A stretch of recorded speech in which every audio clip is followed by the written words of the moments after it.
Hello, everyone, and welcome to the Monster Report live here on Facebook and on YouTube. We're so glad you're here to join us live if you can join us then. But we also have this that gets ended up broadcast later on YouTube, so you can check it out later. But if you're in the chat, leave a comment, ask some questions, get into the discussion and conversation when I bring in my special guest, which I'm so excited about. Real quick, we have the Monster Reports, a show highlighting those entertaining creatures of film history. And I'm your host, Nick Adam Poling. And one of my favorite things to do is bring in kaiju content creators, fans of kaiju content, consumers like we are. And if you're here today, like, subscribe, comment, all those great things. We just broke 91,000 subscribers, and that is thanks to you all out there and your enthusiasm for all things kaiju content, and I'm just so grateful for that. And I'd like to bring on one of my favorite other YouTubers out there. We have big time Mr. Leslie Chambers in the house. How you doing, man? I'm doing wonderful. I'm doing fine. I feel like I made it to the big time because this show is so amazing, so awesome. And to finally have a conversation one-on-one with you is it means a lot. It really does. So thank you so much for inviting me. I really do appreciate it. Everybody in the chat or who will show up, hopefully. I promise to be on my best behavior, okay? Because I know I can be. I'm just gonna leave it at that. But this will be a positive, fun show. It really is. And again, thank you to Nick Adam. Appreciate it. We've got Walter in the house. Just had him on there. Kaiju. Yeah. We've got Godzilla Train 1090. Awesome. Stop lying, Leslie, is what he's saying. I wonder. Yeah. Implying there. Adrian's a good guy too. Had him on the show. John. That's debatable. That's debatable, but we'll talk about that later. Okay. Gotcha. Okay. John Ruffin. I'm going to have John on the show. Your boy, John. Yeah. Absolutely. He's like a modern day Picasso when it comes to taking photographs of these kaiju collectibles. Like, you would think that the stuff he puts out there is like still images from the movies. And unfortunately, a lot of people pirate his stuff, and which is unfortunate, and don't give him credit. But he deserves all the credit in the world because what he does is really, really, really cool. And I'm glad he's one of my best friends in the world. And it's great to have talented people like that on your side, because all I do is talk, but he can take any of these figures and make them look so amazing. So yeah, absolutely. I love the conversations that you guys have. I mean, just hearing kaiju fans. We'll get back to some chats here in a minute. Just one last one. Brutazilla's in the house. Jazz hands, Leslie. That must be something you get the reputation for, talking with your hands, right? Something like that. But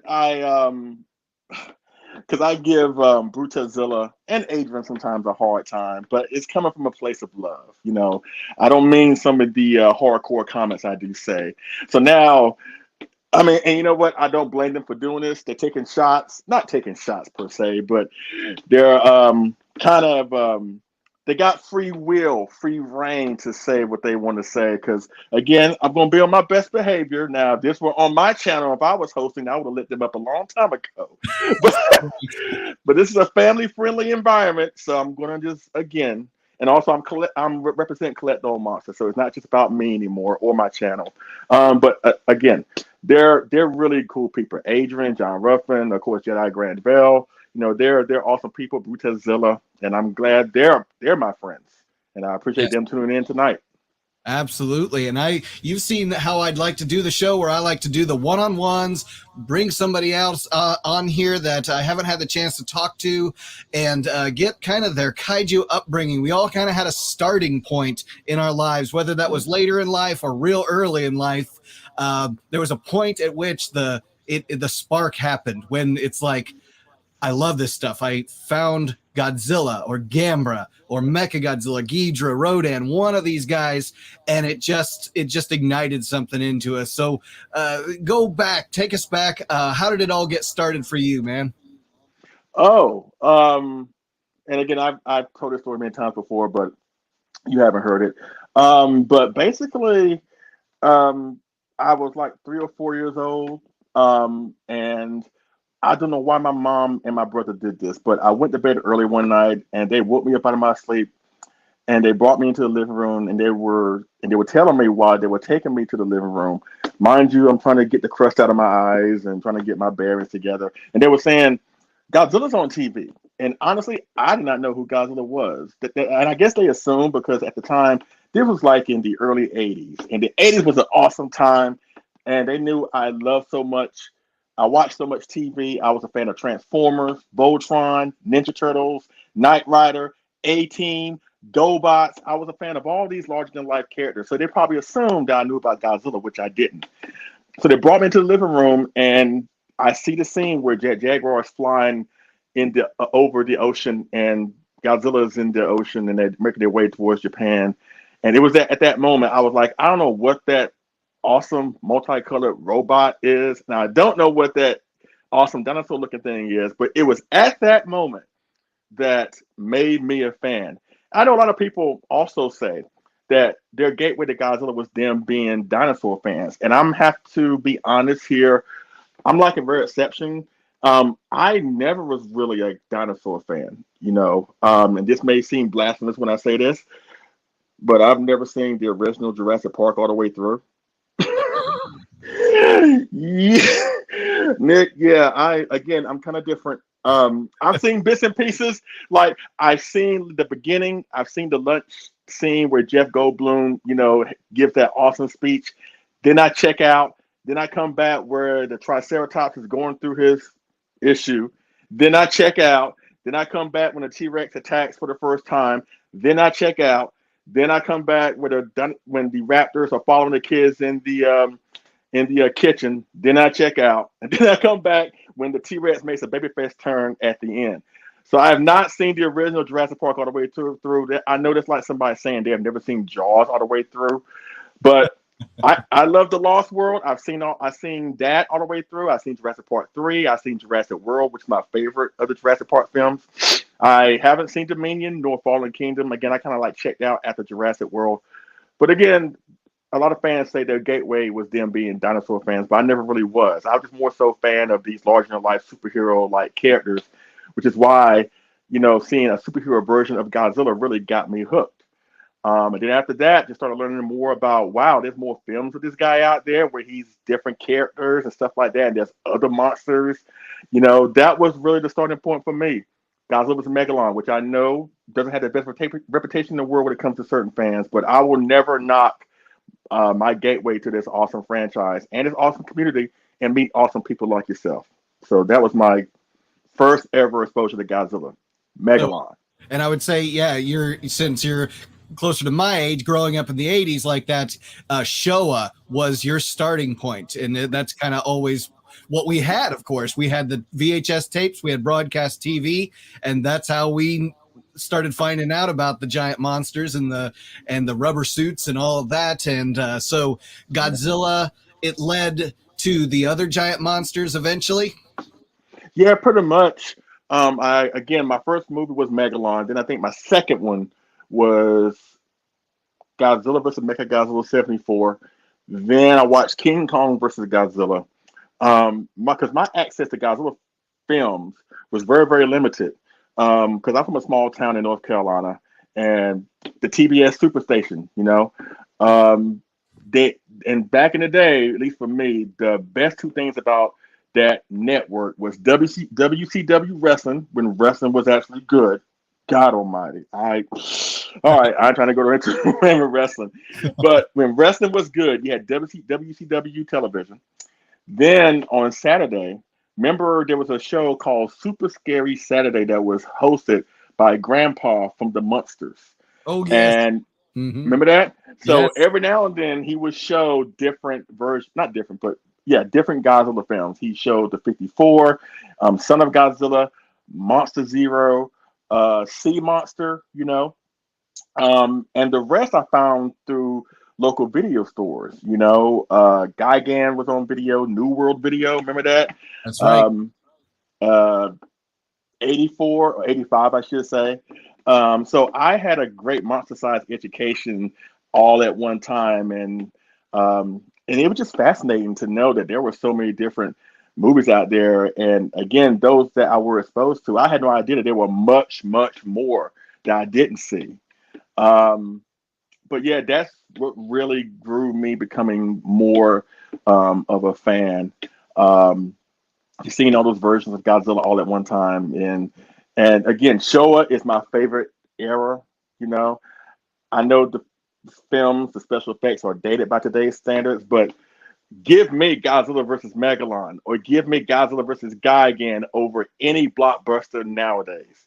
Yeah. Um, that's the cool thing about Godzilla films. They have high replay value and they never stop being old. Even the ones that are not so great, and I'm sure we'll talk about those. Even Godzilla on his worst day is better than like a big blockbuster on his best day, in my opinion. No, I like how you just said that because it's like if anyone was else watching this other stuff and I've got All Monsters Attack on the screen, it was like they're like, what the heck are you watching, dude? And I'm like, well, I love this. And it's like, oh, we're gonna go see something else. No, I'm good, guys. I got Godzilla. You know, I don't care if it's a story with a little kid talking to Minya. It's my favorite monster, right? So, but they just couldn't get it, and you're probably the same way. It's like, why you rewatch this kind of stuff, and it's like it didn't make sense to people. It didn't click with them, but it sure clicked with you. Yeah, and that's why I kind of kept my love for Godzilla kind of to myself because I knew that a lot of people would not get it. And even to this day, even though Godzilla is more mainstream now, thanks to the MonsterVerse, he is still a niche character. I don't see him becoming on a level of Batman or Superman where he will be universally accepted pretty much by everybody. Again, Godzilla's more mainstream now, but still, there are a lot of fans out there.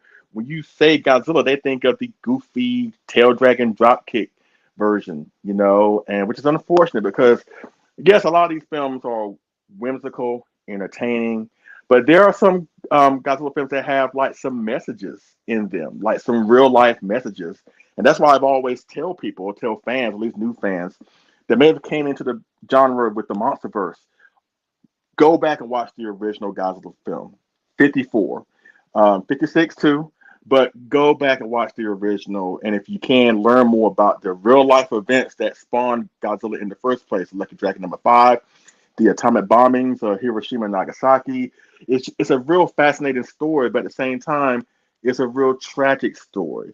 And I think a lot of fans want to just remember the Godzilla from their childhood, the happy-go-lucky one, and that's fine, But I think also you owe it to yourself as a fan to learn more about the history.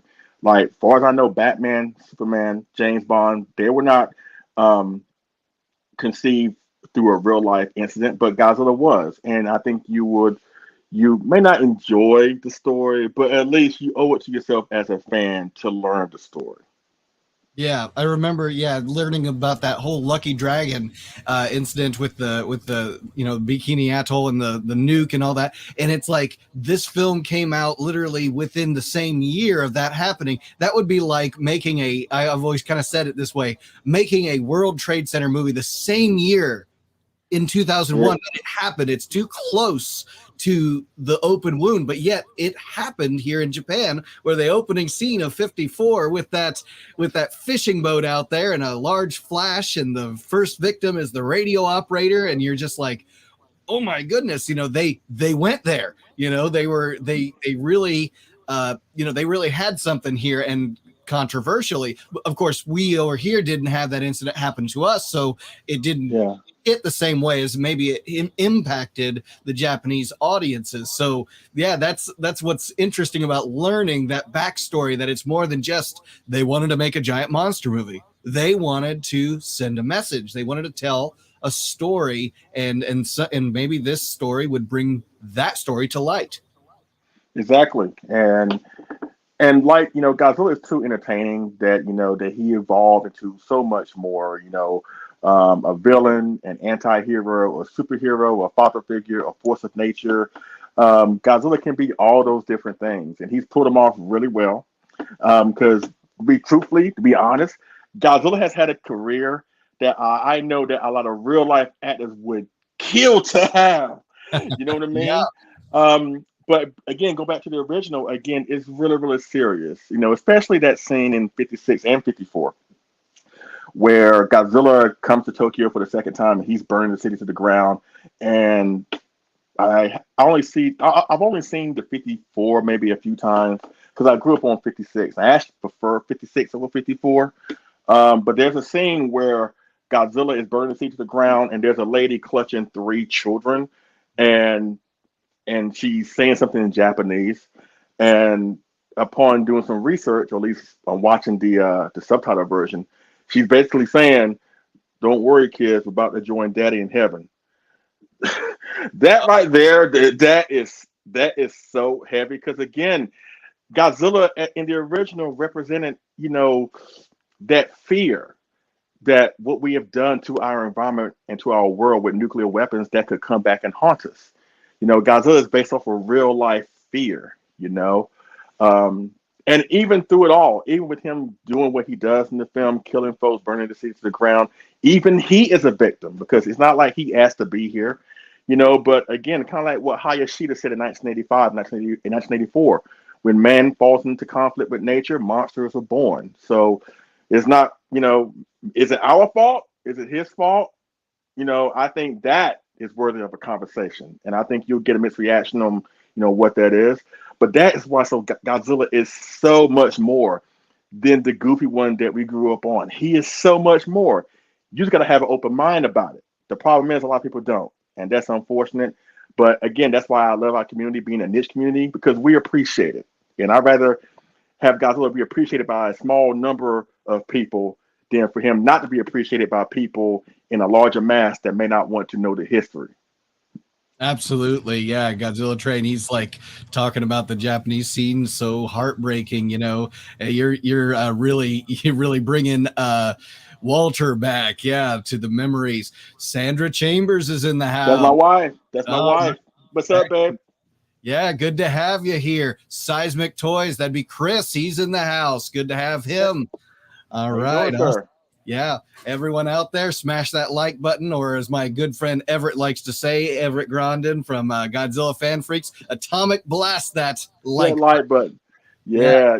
His Kaiju Chill O'Clock shows are really, really fun. I watch it pretty much every single week, but I can't really comment because there are times where I'm driving and I can't watch it, but I can at least hear it on my headphones. And of course, driving, you're not supposed to text and drive. So I just listen to what he says, and what he does is really, really fun, like especially hearing the Waxwork records, and like him, he's coming up on 10 years, because I've been doing Leslie Chambers Kaiju reviews going on 10 years. It'll be 10 years for sure next December, even though that will be coming to an end. But if you want to talk about that, we can. Yeah. Let's talk some kaiju content creation. Actually, leading up to content creation was your love for collecting. And so, you and I growing up in the 80s, it would be kind of tough to find other than maybe the Imperial collectibles. I mean, collect the home videos, sure. Some comics, some books that were out there. But as far as figures, it was real tough. And we didn't have the internet, so you might have had a catalog to order from. But you and I from small towns, it was kind of like there was a huge world of Godzilla out there that we weren't exposed to. Now we've got the internet, so it brings it to our small towns, and so now we can get into the consumption of bringing Godzilla home and putting him on our shelf and seeing the movie accurate. And I know how much of a fan of X Plus because of the movie accuracy that they've got. I know you got some other stuff too, but the X Plus is really what strikes a chord. But tell me about what got you into collecting and made you eventually get into content creation.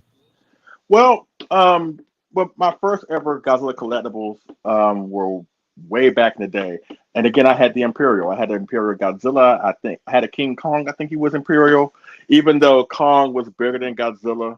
Sizable wise, he was really bigger than Godzilla, but I didn't care. I smashed them two together, and they were not recognizable after a year. And then around that time, I saw remember the big giant 6-foot inflatable Godzilla? Oh yeah, the punching bag. Yeah, the punching bag, but the one that inflates into Godzilla himself. That's right. That too. Didn't they have like a Armageddon? There was kind of a little like in the. Yep. Yeah, the guy was selling those. Yeah. And I saw one in KB Toys. Yeah, I'm old school. Oh yeah. no, I remember KB. I loved KB in the malls, shopping malls. Absolutely. And they had one suspended in midair. And again, this is when I was starting to become more of a fan. And when I saw that, I was like, Mom, I gotta have it. And she wasted no time in crushing my dreams and said, absolutely not. It's bad enough you watch these films every single day. Every single day I have to hear his roar. No, I'm not gonna have a giant inflatable version of him unless you're gonna pay rent for him. That's when you can have that version of Godzilla. So that was something I missed out on. But then fast forward, I want to say to 2012, and I saw Richard Eso. I think Adrian touched on this when you talked to him. I got inspired by Richard Eso, Samson West, Goji Fan 93, Diego Doom, and they were doing all these figure reviews of X Plus. And I've never seen the figure so realistic like that. And my first ever was of the 1984 30 centimeter Godzilla. But I have to say, when I first got it, I thought he would be bigger. And I was like, wait a minute, I paid all this money for something that's not really that big. Because I'm thinking if I'm paying upwards of $200 to $300, he should be big. But when he came in, I was like, why is that box so small? And I got really upset. And I opened it, I was like, yeah, it's detailed, but he should be bigger. But then it made me appreciate, the realistic nature of the figure, And again, seeing Richard Eso, Samson West do these videos where they're just talking about these figures and having a good time, I was like, you know what? I think I can do that. So really my motivation of doing Leslie Chambers Kaiju reviews and eventually going on to collect all monsters was me feeling like I had something to contribute. Because even though we're talking about similar stuff, I don't want to do the same thing as they're doing. That's why my videos are long. So I not only talk about the figure itself, I actually talk about the movie. Because again, there would not be any of these collectibles if it wasn't for the movies. It starts with the movies and it ends with the movies. So that's why I incorporate a movie review or my thoughts of the movie or my thoughts of the character in my videos, which is why they do run long. But at the same time, you're getting like me just being passionate about this stuff. I don't phone it in. At least I try not to. But me just going on and on and on and on and on about this stuff because I don't really talk about it that much in my personal life. My wife and I may talk about it every now and then, but this is more like a creative outlet for me. And again, to contribute and just to help the next guy out. That's my motivation. That's why I've never really monetized my channel. This is more so just a labor of love, because it's not as simple of sitting in front of a camera and start talking or you press record and start talking. But for me, it's a process. I have to get research what I'm talking about. I have to get images, still video and music and stuff like that. All that takes time. It's not as simple as I said, just sitting in front of a camera and start talking. But I put a lot of pride into my videos. I hope people have enjoyed them. A lot of people told me that they have. So I will appreciate that. But again, come next year, again, 10 years, it's been a long time. I just made a decision that, again, my wife and I, we're empty nesters now. All our kids are gone out the house and we're going to do more things with each other. Going to Japan in 2024, right, babe, if you're in the chat. And just really concentrate more on our relationship because I'm a truck driver in my day job. I actually got 3 jobs where I do truck driving. And I'm gone from like maybe 6:30 in the morning to like maybe 7:30, 8 o'clock at night for a 5-day during the week. So I'm already gone enough away from her. I don't drive long distance, but I'm still away from the house that long. So by the time I get home, I take a shower, we eat, we have a little conversation, then I'm knocked out, sleep, and rinse and repeat the next day. And I don't want to sacrifice time away from her on weekends to make Godzilla content, quite frankly, because I'm already on Collect All Monsters. I have duties there, and I want to help build that brand up, but I can't do it for 2 channels, So really, and also I feel like that I've done pretty much all I can do. I got a lot of videos on my channel, and I feel like I've pretty much done everything that I can possibly do because obviously the Godzilla merchandise train ain't stopping. And I'm getting to the point where space is becoming an issue. And plus, I want to give support and honor to the up and coming content creators that are coming up right now, like Godzilla Train 1090, Monster with Attitude, Eric Stoke, what you're doing, Kaiju Kim, um, Brutazilla, he's still out there. Gojira 851, When You're Fed from the Godzilla Files, Kaiju Live, right? There are so many awesome people that are bringing out these great quality videos, and I think they deserve and I have no problem giving them the support because they absolutely deserve it. Yeah, we're very much in agreement with that. I love to see content creation happening because this is what we love, and I'd love to see more of it. There's plenty out there for the Marvels and the DCs and stuff. They can have the Star Wars, plenty of content creation and fans that are out there. Us, our small niche community like this, we want to support each other, not be in competition. And Sandra is saying Japan 2024, you know it. Don't we have wonderful wives who let us dig into this boy. wild world that we've dug into, right? And so yeah, we got a quality vacation. John is saying he's loving that. Yeah, absolutely. Yeah. And you know, I have to really give a huge shout out to Sandra. And but if I cry, then I just cry. Ain't no shame in a grown man crying, because that's how much she means to me.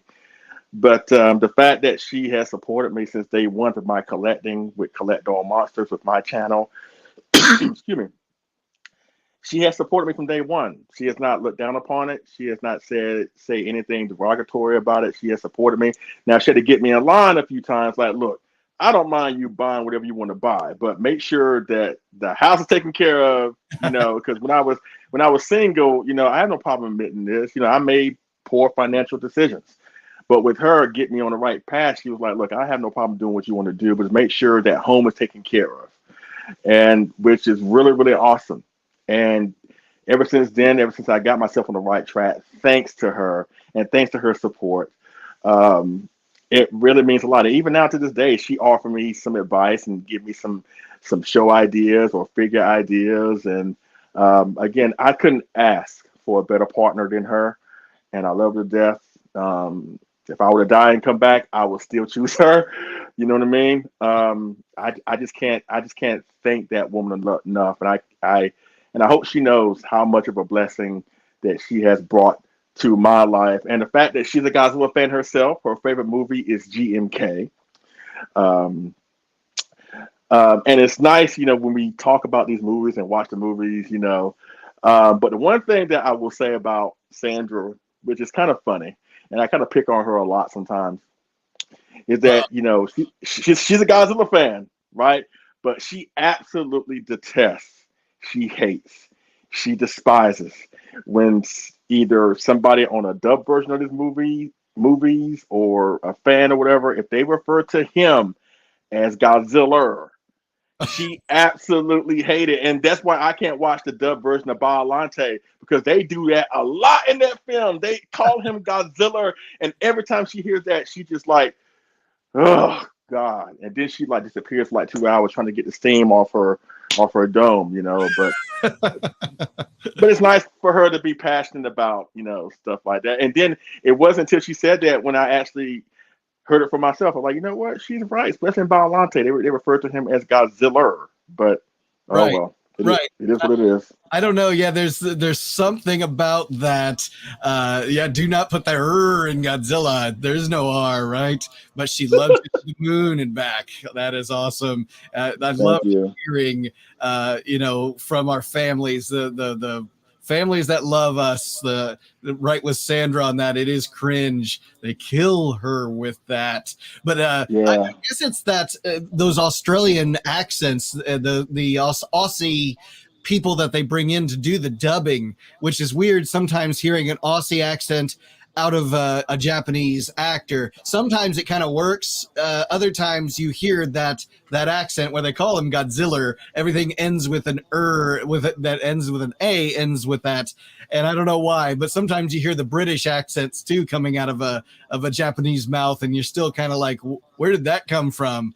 And yeah. But those dubs, sometimes they can be pretty awful. And that's what I think has confused us a lot, whether we call him Anguirius, Angulus, Ankylosaurus. I mean, so many ways of saying Ghidra or Ghidorah. I'm a Ghidra, but someone who might be a Ghidorah, that's fine. I just still, I go back to the beginning where it was Ghidra for me. So, that's one of those ways I say it. But yeah, the Godzilla, no one says that except for those, those accents. Yeah, and you know what? That just reminded me. Let's play a little game right fast. Because you're talking about the pronunciations of these kaiju, and it's all subjective. All right. So what I'm going to do, I'm going to say a kaiju's name, and you tell kaiju name, and you tell me how you pronounce that name. Okay. All right. Okay. I call him Angulus. What do you call him? I call him Angulus. I go with the L. I don't call him Anguirius. I just I do not do that. I call him Angulus. That's where I've always kind of started. They kind of call him Angulus in Gigan, which is the first time I saw him. And almost Agulus is almost the way they say it, but I'm Angulus. Do you say Varan? How do you say Varan? Do you say Varan or Varan? I love Varan. Varan is my favorite non-Godzilla kaiju. For real? Varan is the man. I love Varan, and only recently was I able to get me the 25 centimeter monochrome. Oh, love it. And absolutely great. A brief story about this, but I had ordered it from Rick when it was new, pre-ordered, and he got lost in the mail. Damaged, something happened, got lost in the mail, and I was tracking it all the way to Cincinnati, Ohio, but it's not to my house. And it went back to Rick, and I got my money back, but at that point they ran out, so I couldn't. I was a sad Varan. So, but I did see somebody who had a pre-owned and they kept the box. It was perfect condition, and they sold it to me, and I was so happy to get it and not have to break the bank at the same time. So got me my Varan. That's awesome. That's awesome. Yeah. I say King Ghidra. What do you say? Yeah, he's Ghidra to me. Yes, King Ghidra or Ghidra, and that's my Nick Adams from Monster Zero. He said Ghidra as well, and King Ghidra at that. Right. Do you say Biolante or Biolanti? Biolante. I don't like the nasal A. Land. I don't like the A. I don't like saying those nasally A's. Do you say destroyer or destroyer or destroyer? I say Destoroya, but awesome. I go overboard with that one, but Destoroya, and it always has the spit coming out too when I do that. Do you say Hedra, Hedor, or Hedra? Smoggy. I know that's right. Yeah, but you know what? I did start with the thought because of the old VHS tape. They called him Hedra, and I thought that was his name until I heard it right, Hedra, or Hedora, but yeah, Hedra. But yeah, I kind of started with Smog Monster because I did not like Hedra, because it sounded too much like Ghidra, and I'll go back to my mom with Ghidra because she remembers seeing Ghidra, the three-headed monster, with a double feature of another film. I forget what she said, but in the theaters when she was young. And so it was like, that's why I always go back to the name Ghidra. And when I hear the Japanese pronounce it, I hear Ghidra. So I hear the I-E-dra, not G. I don't hear that sound. So that's, why I always go back to that way. Yeah. Again, saying these names are subjective, but it's fun just to hear different people's takes on how they pronounce and stuff like that. But you know what? I never got your favorite Godzilla film. What is your favorite? You have a favorite? My favorite. Sir. Yeah, and I'll preface it with this because I'm going to ask you something similar, but I'm also a fan of replayability. But for me, it's 84.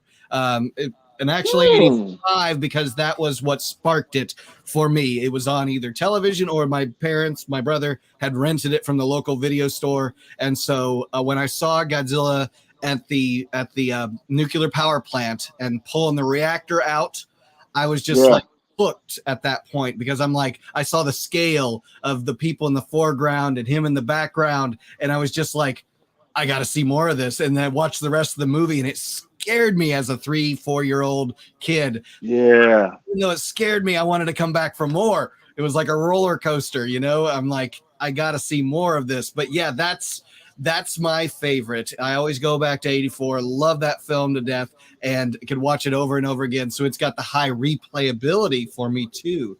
And what I was going to ask you is maybe not so much your favorite, but which one do you find replaying? Because it might not always be the favorite. You kind of get into a mood to watch your favorite, but maybe the one that you like to watch a lot because it's entertaining, because maybe you like watching it with friends, your wife. Me, I can watch Megalon a lot with my kids. I can watch All Monsters Attack, Son of Godzilla with my kids a lot. So we replay those a lot in this house. But when it comes to 84, so, but I'll throw it your way. Replayability. And that's the thing, because I love pretty much all the Showa films. All the Showa films to me have high replayability, high replay value. Because my favorite film is MonsterVerse Godzilla. But the one, I have two of them. I got two of them that I pop in more than MonsterVerse Godzilla, despite that one being my favorite. The first one celebrated 50 years a few months ago. Godzilla versus Gigan. Hold on. Come here, buddy. Oh, there we go. I got a giant. I got me a giant custom made kit of the 1972 Godzilla, so I had to have him here. Yes, Godzilla vs. Gigan. I love that movie. I make no apologies for that. I understand that it's problematic. I don't care about the stock footage. I don't care about the monsters talking. I don't care about Ghidra looking like he's drugged. I don't care about that. It's about fun. And that movie, to me, is fun. And the second one, and I've really gotten into this film more so in the past few years, and that is Terror of Mechagodzilla. When I first watched Terror of Mechagodzilla way back in 1990, I want to say 91, and I enjoyed it, but I put 74 on such a pedestal, and I still do, that when I saw Terror, I was like, because again, I won't call it a downfall because I can appreciate it, but I know that when you compare both films in 74, we get a lot of Godzilla, on-screen Godzilla, where it's the real Godzilla himself or disguised Mechagodzilla as Godzilla. We get Kaiju action throughout the film. It's a stark opposite with Terror, where pretty much everything happens. You have to wait until the third act for not only for Godzilla to show up, but for anything to happen. But when I first watched it, I didn't appreciate that. But now, as I am an adult and I watch the uncut version, again, kind of like going back what I said about the original 54, it's like now I'm more of a fan of the darker stories, of the darker interpretation. And that film, in particular, Terror of Mechagodzilla, it combines the silliness of the 70s films, but yet it's darker. And the fact that it was made by, of course, Honda, and then Ifukube coming back for the awesome score. Those two films I pop in a lot more times than not. Gigan and Terror. Yeah. And Gigan for me was the first versus Godzilla film, and it was that New World, one that you were talking about, the New World VHS, which had, I think, an 85, trailer at the beginning of it. By the way, I love the blood stain there in between the eyes. That was so cool and iconic in that film. There was only you got to see Godzilla bleed in the Showa era, and it was like, wow. When I saw that, I'm like, he can't bring down Godzilla. He's the hero, right? And I was like, but he always comes back for that next round, and he's ready to rumble and win the victory. But that is an awesome figure. Thank you. And that's the one thing I will say about the 70s films. And plug, I'm going to be on the Monsters with Attitude show, I think, in around a week and a half from now. They're talking about the 70s films and asked me to be a part of it. So please check it out. Godzilla Train 1090 and his crew. But one thing I would say about the 70s films, yes, the films were kind of made on the cheap. And I think a lot of people really take that for granted, because the budgets for the 70s films were like roughly the half of the budget of a 1960s Godzilla film. Not to mention that TV was the very popular medium at the time, and there was no point of going to the movies to watch these monsters when you could sit at home and watch something similar for free. So the fact we got a 1970s Godzilla era at all should be considered a blessing, in my opinion. But seeing Godzilla bleed by Mechagodzilla in '74, seeing Gigan cut him open here, yes, it was kind of hard to see that, but really, it wasn't until he went up against Ghidra where I was like, that moment where Ghidra tried to drown him in that pit. And again, I said this many times before. When I first saw that for the first time, when he almost drowns Godzilla in that pit, I actually cut the movie off because I legitimately thought that Godzilla was going to lose, and I didn't want to see that happen. And it took me a while to come back around and watch it because I was like, he has to win, right? He has to win. Then I rewind it and go to the point where, again, he's drowning Godzilla, and then I'm like, oh, no, I can't do it. Like, I really felt bad. I really felt for Godzilla's safety, and that's a lot. That's great storytelling because prior up until that point, Godzilla basically ran through all his opposition. Like, it was never in doubt that Godzilla was going to win. Whether he went up against Gabara, Kumonga, Ebera, King Ghidra, Godzilla was going to win. But then when Ghidra came on the scene, which led to Gigan and King Ghidra, well, I think you kind of knew he was going to beat Megalon. But Mechagodzilla and then Mechagodzilla and Titanosaurus, the 70s films really made you believe that Godzilla might lose. And I will always appreciate the 70s films for doing that.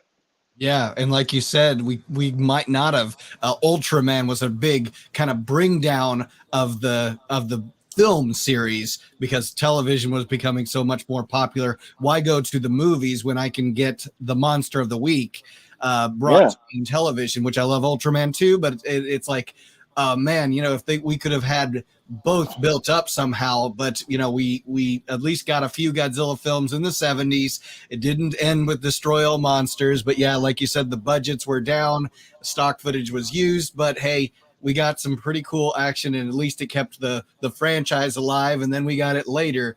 And it's funny how you said that sometimes a film grows on you over time, that you may not have had an appreciation for it early on, but later on in life, you found an appreciation for it. And I think there's a lot of us that can say that about some of the films that were on our low replayability list, and we kind of found, oh, wow, I'm seeing something different now. And in some cases, it's because maybe we saw the original dub didn't do it for us. Now we get them on Blu-ray in that beautiful picture quality. We get commentary tracks. We get alternate dub tracks, or get to see it in subtitled, which, could be controversial and not. Do you prefer dub, subtitle, a little bit of both? Let's see. It just depends on the movie. I prefer dub. And I grew up with the dubs, and yes, some of them are cringe-worthy, but I still grew up with them. But I will say, like the Sony dubs for the Millennium films, I cannot do that. I'm sorry, I can't do it. Or the international dub, I'm sorry if this may ruffle your feathers, but I cannot stand the international dub of '84. That's why I was upset when they brought it out for Blu-ray for the first time several years ago, but they didn't include 1985, and I was so upset. But then when I heard the international dub, because for me, I don't really particularly care for '84. Between the two films, I prefer '85. Despite the jokes, despite the American comedy, call it unnecessary or whatever, but I grew up with '85, and '84 to me falls on the boring side. But then when I heard the international dub, I really was not a fan of '84. But again, mostly Showa with the dubs, but with Heisei, I'll probably say maybe dub, but Millennium, they got to be Japanese subtitle. Yeah. I can't do it. I'm sorry. Oh, no, I get it. Absolutely. And so I imagine you did get the chance to see 98 in theaters like me when it was coming out. So what was your kind of reaction if you take us back to that time? Because we might in retrospect have a different idea. But at that time, how'd you feel about an American Godzilla? I was really pumped for it, especially, and I remember I I remember this. I was watching Men in Black, and the first Men in Black came out in 1997, and I was watching the trailers for the various movies before Men in Black came on, and the trailer where they show Godzilla, or at least they tease Godzilla with the children in the museum, and then Godzilla's foot comes through the skyline, and then you see his tail glide over that. I was like, there has to be Godzilla. There has to be Godzilla. And then when they show his name and you hear his roar, I was like, yes! And then when they said, oh, it's coming out next year, I was like, oh, you talk about... And people say that 2014 was like a tease with how they laid that film out. I'm sorry. That first trailer for 98 Godzilla was the ultimate tease. But I would say, yes, 98 may not be the best in the world, but I thought the marketing leading up to the monster's appearance, at least before the film came out, was really, really good. Unfortunately, what happened was that because they kept the monster's design mostly a secret, which I really do enjoy. But I remember this, and go back to KB Toys. I was in college at the time, and I went to the mall. Not really. I think I was trying to find me something to wear, and I happened to go by KB toy store, just walking by, and they had all the 98 Godzilla figures in the front of the store. So you got a bird's eye view on what that thing looked like.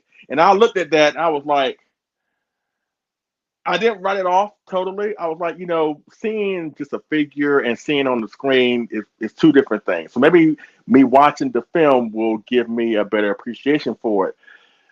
No, not really. It really didn't. And I mean, and I think again, I think we should move on from hating that film, quite frankly. We get it. It's not the best film in the world. They tried. I appreciate them trying to do something different. But really, at the end of the day, what's really insulting about that film is that the popular misconception when you ask an American fan, what is Godzilla?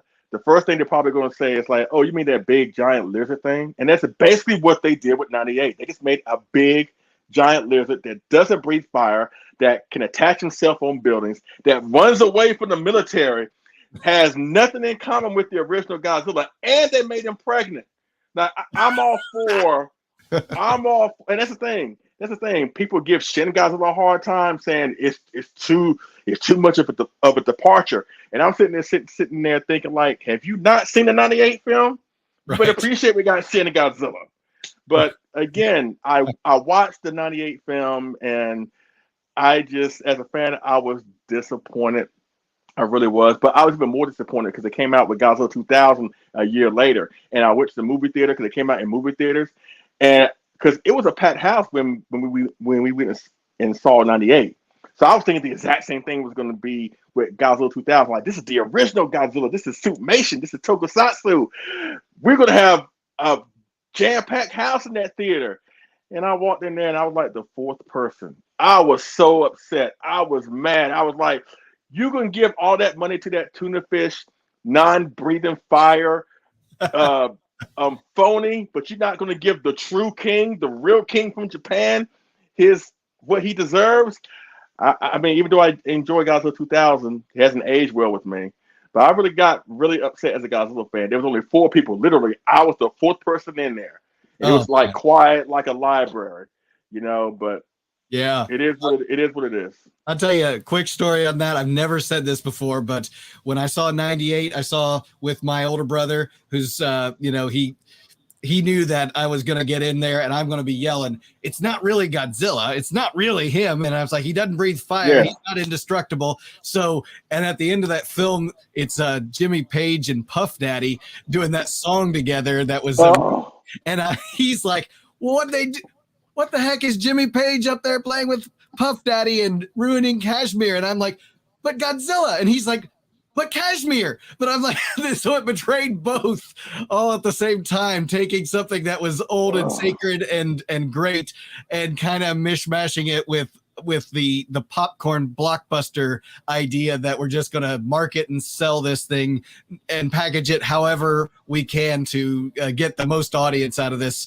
And so, yeah, it was like he hated it for that. I didn't like it because of the betrayal of Godzilla. But if anything, it did bring us, more awareness of the Japanese monster, and we started getting DVDs and more content coming out of Japan. The Heisei series, eventually we started getting that on home video. So at least brought Godzilla back to the mainstream. But then we got Legendary many years later, which kind of let's take a little bit more serious approach to this. And I appreciate that for what it is. And I know we're getting close to our 10 minutes, but if we go over, you won't mind, right?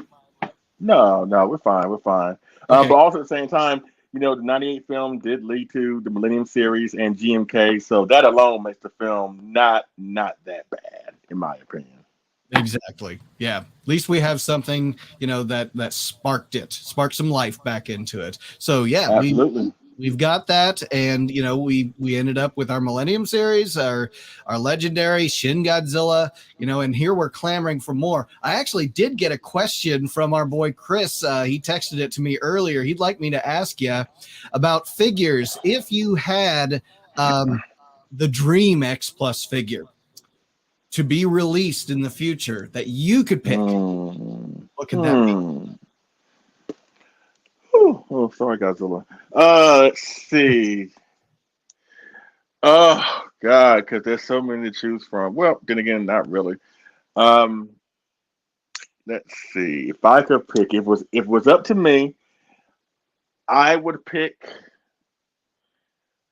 a gigantic 1974 Godzilla, because we got the gigantic Mecha Godzilla, which Everett is going to be getting real soon. I think he posted that, and that is the thing. That is the one. This is the main reason why I did get this kit, because there's not too many gigantic versions of the 70s of superhero Godzilla out there. And I thought when they made the gigantic Mecha Godzilla from X Plus that we were going to get a superhero version of Godzilla. Because pretty much every single version outside of the MonsterVerse that's in the X Plus Gigantic series are either villains or anti-heroes. 54, Shin 64, 89, 62. 2000, again, they were either villains or anti-heroes. But I've always asked and wanted a 1970s version of Godzilla to be a gigantic. And again, we got the Mecha Godzilla. They teased a gigantic version of Gigan several years ago, and I haven't forgot about that. And I thought we would have seen something by now, considering it is the 50th anniversary of Gigan. But we haven't seen anything just yet. The year's not over yet. They can still announce it, and then release it at some other time. But yeah, if we're up to me, I would do, like I said, a gigantic 1974 Godzilla, or I would love to see a 30-centimeter Godzilla tower. I love the tower from Gigan. We need a representation of it, a realistic version. So that's what I would do. Yeah, there's been kind of versions out there, but in actual like X Plus and like you said, that gigantic scale, that would be awesome to see. Yeah, is that kit that you got like in the 30-centimeter range there of that 74? Oh, this one right here? No, yeah, the 72. He's actually 50 centimeters tall, so he's roughly 20 inches tall. Because that is my favorite line. Yeah, because that is my favorite line of collectibles. Like, I love collecting the giant size stuff. Now, I got 25, 30 centimeters, 25 centimeters, Defo reels, whatever. But what gets my goat every single time is the gigantics. Like, I love the gigantics, and this is great because, again, this is from Tengetsu Crafts. It's a model kit company, kind of like Monster Maker 28 or Sakai or whatever. And this was originally a 71, but I had it modified into the 72, which is basically what the suit was. It's just the 72 suit was a modified version of the 71. And that's why I had Mark Sangang, he's the one that built and painted for me, give him this wound, because when you see that wound, you know exactly where it comes from, That's right. Not to mention that the suit, the sculpt right here is kind of like shoddy, kind of like how the suit was in the film, but I still love it. I still love that suit. It's my favorite version of the Shoshingeki suit. But yeah, I prefer the bigger size figures, and I can't wait for the next one. I think the next one they teased, I don't know if it's coming out. I don't know when it's coming out, but they teased like a gigantic version of the MonsterVerse Kong, because I'm a Team Kong fan, which was kind of hard because it's like during the lead up to Godzilla vs. Kong, It's bad enough that, you know, I'm Team Kong and I was very vocal, and a lot of my friends were Team Godzilla, but even my wife, Sandra, she was Team Godzilla. So it's bad enough that I got to hear it from the people on the internet.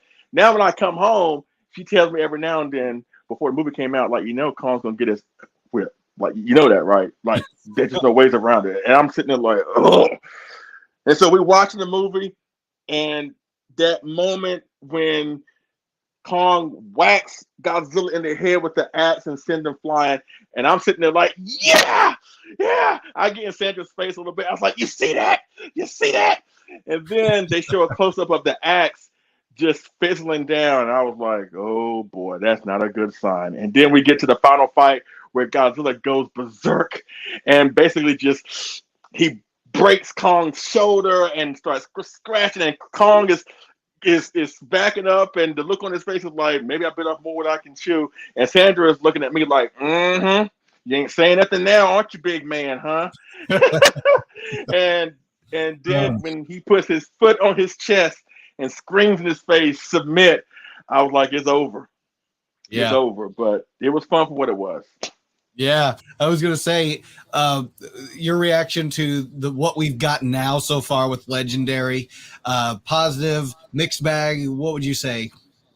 Honestly, I love the MonsterVerse, and I think I'm probably the only one on Collect All Monsters that really loves the MonsterVerse. The MonsterVerse is kind of like I know Kyle, he appreciates it, but it's not really his cup of tea. David Dopko absolutely despises the MonsterVerse, which is fine. John Ruffin, he doesn't despise the MonsterVerse. He just feels like that they could have done a whole lot more to establish more of a deeper connection with the monsters, you know, which is understandable. I think Christine kind of feels the same way a little bit. So I'm like the only one that's really high up on the MonsterVerse, and I've always said that the MonsterVerse is like a really solid era of films, you know, because at first we didn't know that there was going to be a MonsterVerse. When they brought out 2014, there was like no grand plan to create a cinematic universe.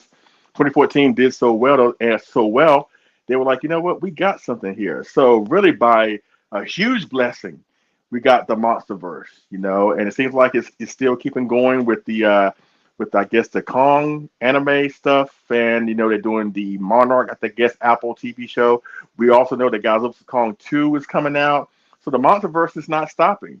So I'm happy to see that, you know, because again, say what you will about the films, say what you will about the designs of the monsters, but I still say that, you know, these films were really solid films, that they were made by people that care. You can argue or debate their execution of, you know, whatever. But, you know, the fact that these films were made by really people that really embrace the mythology and the lore of the past films. 2019 is a prime example of that. There are so many Easter eggs and references. Like, that film was made for Godzilla fans. And I think that's the reason why that film underperformed. And people were really getting upset, and they were like, my God, why didn't it do as well as 2014? Or why didn't it do as well as we thought that was going to do? Is it going to delay Godzilla vs. Kong or scrap it altogether? You know, people were really freaking out about that, you know? But I wasn't, because I was like, you know what? At the end of the day, did the film entertain you? Yes or no? And if it did, then it doesn't really matter what it makes, because obviously they can still keep it going. And it's the Terror Mechagodzilla analogy, because prior to Godzilla sitting on the edge of battle, as far as live action, Terror Mechagodzilla had the distinction of being the lowest grossing Godzilla film of all time, you know, through different circumstances. But would you say Terror Mechagodzilla is a bad film? Would you say it's a bad film? No. So at the end of the day, it doesn't really matter sometimes what it makes. As long as it entertains you, that's all that matters. And to me, Godzilla King of the Monsters 2019 is highly entertaining, and was made by a Godzilla fan for the Godzilla fans. And that's why I appreciate it most about the MonsterVerse. Can you imagine these films were made by people that didn't care, that didn't honor the lore, that didn't honor the mythology, that just want to make a quick buck, and it was like, you know what, we'll just make whatever film, and if they like it, fine. If they don't, you know, they don't. But it seems like these people really care. Again, debate their execution. But the one thing you can't debate, at least in my opinion, as far as like Gareth Edwards, Michael Dougherty, the guy who made Kong Skull Island, and had a Wingard from Godzilla vs. Kong, you can't deny their passion. And it seemed like they really cared about the past films and kind of cared about the fans, and I will always appreciate that. Yeah, and you got to appreciate that Bear McCreary soundtrack for 2019. I mean, just that bombastic Akira Ifukube, remaking like he did, and you could tell he loved what he was doing. He could tell what he was just he was Absolutely. in. Yeah, and I want to get back to content creation here in our last couple of minutes. We got is obviously you got your channel. You're also contributing to Collect All Monsters, and I'm sure that everyone in the chat here probably knows Collect All Monsters. But if you were to give us a 50,000-foot overview of what you would call that and how your collaboration all works together with that. Well, basically, Collect All Monsters is a monthly show where myself, Kyle Yount, from Kaiju Cast, David Erdopko, who is a fantastic toy photographer and an awesome model kit builder and artist. And of course, John Ruffin from mykaiju.com. Again, another amazing toy photographer. And of course, Biolante's #1 fan, Christine Chapin.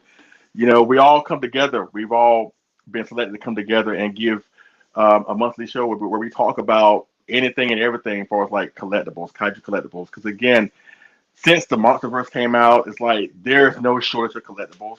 With new stuff, the past stuff, Bandai, Marvel-san, and whatever. So we pretty much talk about anything and everything collectibles, Kaiju collectibles. And we all have different personalities and different perspectives, whatever. Like I said, I kind of love the MonsterVerse. They kind of don't, just a little bit. Even though, and it's very interesting because my opinion, we all have different opinions. And my opinion is different from John's. John's different from Christine's is different from Kyle, and so on. But we come together for this common bond. We all love collectibles. We love these collectibles, even though our tastes are kind of different. Because every one of them, Kyle, David, Christine, John, they love Sofubi. Sofubi, right? The Japanese vinyl stuff. The marmots. Yeah, the multicolored stuff, the weird designs and sculpts, whatever. Yeah. But I'm like the one that I will never, and I will never, ever, ever, I will never buy a Sofubi. I'm sorry. Sofubi. It's not for you. It's not for me. It's not for me. And when I tell people that, they were like, "Are you serious?" I'm like, "Yeah." It's like I don't really see any value in Sofubi. But if you like it, hey, good for you. That's fine. But for me, all my stuff is pretty much realistic, because my focus is kind of narrow. But again, I don't do the Sofubi thing. But again, that's the purpose of us coming together with different lights and opinions. And, again, we do a monthly show, pretty much just like the second or third Saturday every month. But we also do supplemental videos on the channel just to beef up the content on the channel, as well as our Facebook group, which is the Collect All Monsters Collectors Facebook group, and we do random unboxings there, sometimes coffee chats, just trying to build this brand. And we're going on our 4th year. Come January, it'll be our 4th year doing Collect All Monsters. So it's really been fun, and I really feel honored that Kyle chose me to be a part of this endeavor. I'm sure John Ruffin, he in the chat, I'm sure he feel the same way, because Kyle could have picked anybody out there that had passion and love for this stuff, but he chose us. And so the least we can do is go over and beyond to provide the best content possible. And that's what I hope we have done for the past 3.5 years. Yeah, absolutely. You all have your own kind of content creation, but you brought it together for Collect All Monsters. And what I think is cool, Kyle, a lot of credit from the Kaiju Cast days. He's one of the biggest inspirations as to why I created my channel. You talked about some inspirations, and Rich Iso is right there with me too. Godzilla, what was his? Goji Fan 93, still love him. Yeah, Cooper's awesome guy. Yeah, and he's still doing some YouTube stuff. He just kind of retired from the Goji Fan 93. But yeah, a lot of those great content creators that kind of were the pioneers, if you will, of it. But I'm glad to see some of them still producing content, great content, and keeping the brand alive and keeping collecting going, and the fact that you guys have different tastes and all can come together as friends to discuss this in a civilized way. You know, I mean, I'm sure there's some knockdown dragouts at time, right? But you get to have some fun with this, and at least it's something that's entertaining for the viewers to watch too.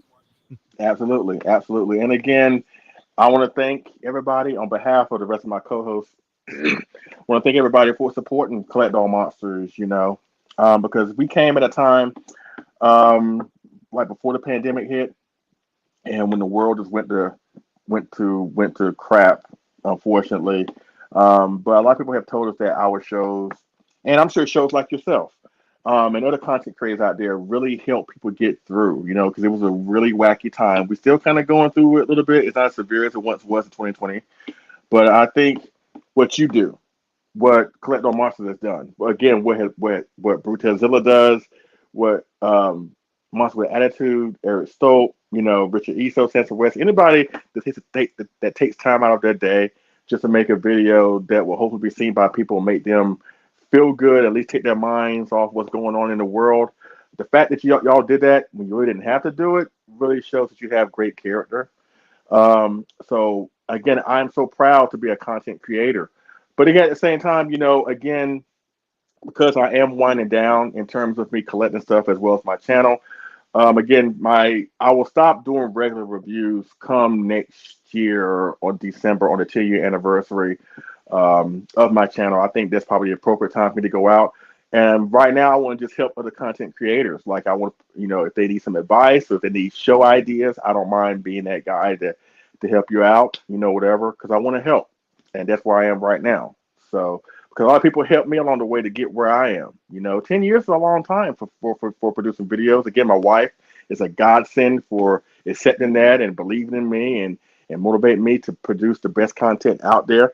People that appreciate the content, I appreciate you for watching it, you know, because you didn't have to. But again, it comes time, you know, just to move on and to do different things. And I will always be a fan. I will always be a part of this community. But again, let's give the up and coming content creators some support because they deserve it. And I will always advocate for these people like yourself because y'all are awesome and y'all are a sterling reminder of why this community is the best in the world. And I think I gather from the way you're talking is that you'd still be glad to be guests on people's shows to talk kaiju. Maybe not so much producing on your own, but I love being a guest sometimes because I can kind of sit back and I didn't have to do the prep. I'm just kind of talking about, you know, my experiences and kind of enjoying the experience of being a guest rather than a host sometimes, which I think that's that where you are, that if there are content creators here in the chat that want to hit up you to check you out and have maybe you as a guest, I think you'd be willing to talk some kaiju with them. Absolutely. If somebody was to say, hey, we want you to come aboard, it's not like I'm going to shut the door in their face. I'm not that crude, despite me having some crude commentary at times, but I do it just to have fun. I give agents sometimes a hard time, and it comes from a place of love, and it comes from a serious place. And I do it. I don't think I told him this, but he's watching, so the reason why I be tough sometimes, but it's coming from a good place. The reason why I do that, just to, you have to, if you're going to be out there on the internet, whether it's Facebook or YouTube, there's going to be some people out there that's going to want to see you fail, and they're going to say really bad things that's coming from a negative place. So you have to find a way to really develop some type of thick skin. So that's why I kind of go at them hard a little bit, but it's coming from a place of love to really try and teach them that if you're going to be out there, you have to understand that these people do exist too. And it's unfortunate because you can make a video saying you love the world, you love whatever you love, and somebody will find a way to pick that apart and turn it against you. People like that exist. People that just want to hate just for the sake of hating, but you got to develop a thick skin if you're going to be out there. You know what I'm saying? But I want to see him succeed. I want to see everybody that's up and coming succeed, because without them, we have no community. You know what I'm saying? So, and again, going back to this show, collaborating with other content creators, it's all about really helping each other. Even though, again, we're not technically in competition, even though we have different channels, we talk about the same stuff, we should be celebrating. We should celebrate more coming together. Because at the end of the day, that's all we have. Like a DC fanboy or Marvel fanboy would not know what a Gargantua is, or what a Mace Patrol is, or what M78 is. But us kaiju fans, we know. And so why not let's help each other? I think that's the right thing to do. But yeah, absolutely. And so with you still creating and all that, I want to make sure that you give the people the chance to find you out there. What are your social media outlets? Where can they find you on YouTube and Collect All Monsters included there? Where can they go? They can go to I'm on Facebook, Leslie P. Chambers. There's only one of me out there. That's why I put the P in my name. My middle name is Patrick. But you can find me here on YouTube, Leslie Chambers Kaiju Reviews, as well as Collect All Monsters. That's the only way you can find me. I don't do the Twitter or the Instagram or the MySpace or the Periscope. And I mean, I let y'all young kids do all that. I don't have time for that. You know what I mean? I just do Facebook and YouTube. And even then, it's kind of hard to get up with me because I'm always so busy. But that's the only way to really come in contact with me, or if I know you through Facebook, if we're friends, then, we can contact on Messenger. But yeah, that's how you can get a hold of me. But again, I appreciate every single person that has taken the time to watch my content, whether you watch it passing through, whether you subscribe, whether you offer some criticism, or whether you offer some great feedback, whatever. Again, you didn't have to do it, but you did. And you brought me to where I am today, where I can walk away on a high note. It's going to be hard. I'm not going to say it's going to be easy because, again, I've been doing this for 10 years. But it comes a time where you have to really assess some things and just make best decisions for yourself. Again, I will always love this stuff. I will always love Godzilla, Mothra, Mechagodzilla, the Gargantuas, King Ghidra, Gigan, Hedra, all that good stuff. That will never change. So I will always be around. I'm like that uncle that will always be around. I may not come when you call me, but when I do come, I'm going to be on time. That's right. All right. Awesome. And I hope selfishly you leave the channel, even if you're not producing new content, that you leave the channel up so we can watch, because I love going back and saying, oh, that figure, I remember that. I want to get into that video and check out what he's got to say about that, because I can go through your channel, your thumbnails show me exactly what I need. He's going to talk about that figure, and I want to check that one out. So I hope you leave it up for a very long time. Indefinitely. Oh yeah. Yeah. And I'm not going to shut the channel down, but again, I want to build content for Collect All Monsters. I mean, again, I can't do both because, again, I want to do more things with my wife, So a lot of personal reasons, more so why I'm stepping away from Leslie Chambers Kaiju Reviews. But again, I think we're all going to get there at some point. And I don't think we're all going to be on YouTube forever, even though that would be nice. But again, the fact that y'all have brought me this far, because when I first started it, I had no idea I was going to get to where I am. It wasn't really a goal to be like so many subscribers. Again, I started this just to contribute, and people, have supported me, and I couldn't ask for a better community to do this for. And it means a lot. You have no idea what that it really means to me. And I'm being serious when I say that. I have a great support system. My wife, Brutazilla, Godzilla A51, Adrian, Kaiju Live, Adrian from Kaiju Live. I consider you a friend. I consider you part of my support system, So I really do appreciate that. I really do. And you'll see me around. You'll see me around. I was going to say, and I'm looking forward to some collaborations in the future, some discussions, some topics that we can absolutely have as collabs, because I love collabs. And I think audiences love seeing content creators doing these collabs, because they'd rather see them not in competition. They would rather see them actually working together, because again, it's a community, it's a family, and that's what I love seeing, like the sci-fi nerds out there. They're doing some cool stuff. Love seeing Brit's doing. Love seeing going to be on some other YouTubers channels coming up here soon too, and I love to build them up, and seeing Kaiju Kim. We need to see more female creators out there. We need to see younger creators like this. Like you said, we're getting a little older, so it's like, we can't be carrying the torch forever. So let's pass it along and see what they can do. and then be entertained by what they create. I love to see it. And if it's not YouTube, it could be podcast, it could be artwork, it could be writings, vlogs, blogs, all kinds of cool content that's out there. And Absolutely. so, yeah, it's all good, and we're here to see it. So thank you again, Leslie. You've been very generous with your time, and I just think the world of what you've created and your passion for what you do and how much knowledge you bring to the table. That's why I love watching your videos. It's like I'm watching this and I'm like, man, this guy almost looks like he's scripted, but it's just coming naturally to him. He's able to spill out just this from his head, and it's like this guy's just like me. He's when he gets someone to sit down and I want to talk some Godzilla, get comfortable because I'm going to fill your head with more knowledge than you're ever going to want to know, right?